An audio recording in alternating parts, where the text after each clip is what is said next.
வேப்பல தோரண குளிர்ச்சியோட மேளதாள வாத்தியத்தோட எனக்கு திருவிழா நடத்திக்கணும் போல இருக்குடா. எல்லா உலகத்துக்கும் தாயி உனக்கு குறை என்னம்மா? நீ நினைச்சா அந்த தேவதைங்களே இறங்கி வந்து உனக்கு திருவிழா நடத்துவாங்கம்மா. சொல்லு, யாரு வாயால சொல்ல வைக்கணுமோ சொல்ல வை தாயி. என்ன பவானி, ஊரெல்லாம் மழை எல்லாம் அழுதுட்டு இருக்கும் போது நாம திருவிழா நடத்தினா நல்லா இருக்குமா? வேணாம். என்னங்க, உலகத்தை ரட்சிக்கிற அந்த அம்மன் மழை கொடுக்க மாட்டாளா? இவங்க எல்லாம் அவளை மறந்து போனதுனாலதான் ஊர்ல பஞ்சம் வந்துருச்சு.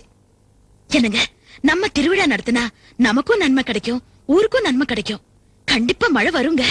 அவ்வளவு மகத்துவம் இருந்தா முதல்ல உங்க அம்மனை மழை பெய்ய வைக்க சொல்லு. அன்னைக்கு ராத்திரி நான் திருவிழா நடத்துறேன்.